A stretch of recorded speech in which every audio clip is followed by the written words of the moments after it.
私はあまり真面目な学生ではありませんでした。現在夢がない方、心配する必要はありません。熱く語れることが一つでも二つでもあって、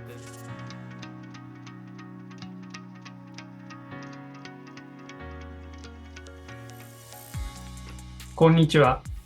2012年に政治学科を卒業した成田博樹です。私は現在、日本学術振興会という政府系の研究機関に勤めている研究者です。私の専門は政治哲学で、正しい社会とは何か、良い政治とは何か、平等とは何か、民主主義とは何かといった簡単に答えの出ない問いに取り組んでいます。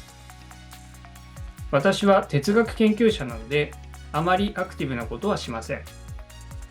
自宅で本や論文を読んだり、自分でも本や論文を書くのが仕事です。他にも学会に出席してプレゼンテーションをしたり、研究会に参加して意見交換もします。そしていくつかの大学で政治学や哲学の授業を受け持っています。私は大学入学前、将来何もやりたいことがなくて高校を中退しています。大学に入ったのも何もしないよりは良いという極めて消極的な理由でした。そして在学中も私はあまり真面目な学生ではありませんでした。それでも先生方や同期の友達から学問の魅力を、つまり徹底的に考え抜くことの面白さを教えてもらいました。政治経済学部は他の学部と比べても研究者を志望する学生が多く、研究者になるためのプログラムやサポート体制もしっかりしています。海外でも活躍する先生方から最新の研究を学ぶことができるのが魅力だと思います。大学というのは自分のような人間を含め多様なバックグラウンドを持つ人に開かれている場だと思います。そこでは私のように研究をするだけではなく、様々なスキルを身につけたり、留学をしたり、いろいろな人と出会ったり、様々な選択肢があります。大学に入ることの意味は、そうした多様な可能性を学ぶことにあると思います。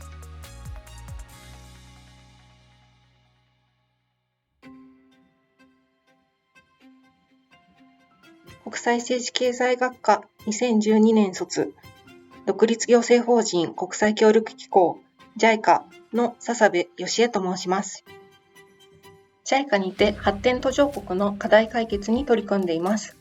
現在はフランスにある事務所で、より効率的、効果的な支援を行うためのパートナーシップの構築や、EU やその加盟国の政策、援助動向、ウクライナやサステイナビリティに関することなど様々な調査を行っています。フランス赴任の前には、西アフリカのブルキナファソという国で農業や教育に関する支援に携わっていました。高校生の時から将来は国際協力の道に進みたいという思いがありました。特に公正な貿易を通じた途上国の発展に関心があったため、政治経済学部への進学を希望しました。そして、早稲田大学の交換留学プログラムを通じて、アメリカのワシントン DC に1年間留学しました。早稲田大学や留学先で出会った様々な国から来た学生との交流や、世界のあらゆる構造、課題を学んだ授業、ゼミから世界の課題を解決する仕事に就きたいという気持ちを強くしました。早稲田大学政治経済学部に入学してよかったことは3点です。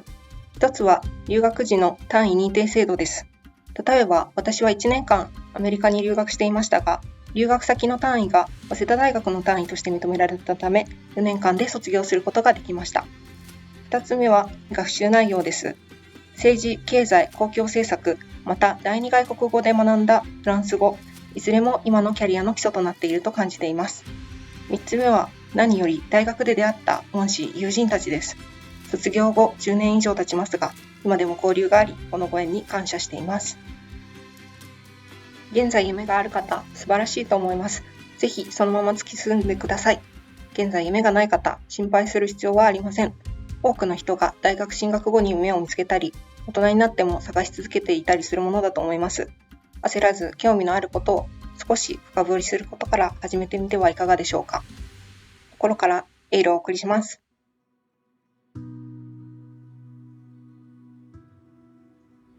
TBS テレビに勤めております。2011年に国際政治経済学科を卒業しました吉村拓と申します。よろしくお願いします。テレビ局のお仕事は結構いろんな種類があるんですけれども、僕はその中でバラエティ制作をまず担当しました。それこそカメラ1本持ってアフリカの僻地に行ってみて、そこで取材をするみたいな、なかなか刺激的な日々を過ごした後に、今はテレビ CM の営業ということで、広告の営業ということで日々クライアントさんに向き合っている、そんな仕事をしています。整形の思い出は、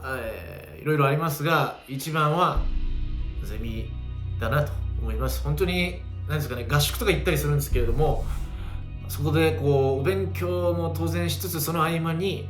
みんなでギター弾いたり歌っちゃったりして、そういったニヤニヤするような淡い思い出が詰まったのがゼミだったなと思います。本当に先生もスーパーマンみたいな人だし、友人も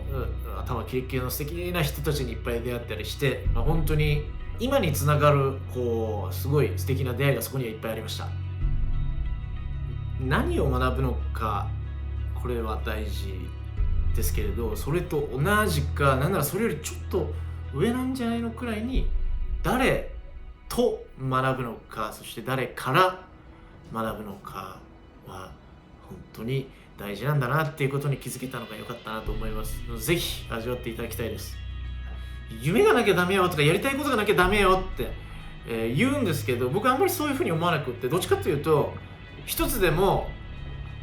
これめっちゃ好きなんですけど、逆にこれ絶対おかしいですよね、何でもいいんですけど、熱く語れることが一つでも二つでもあって、でそれを論理的にアウトプットできるようになるっていうのがこれ大事だなって最近気づきました。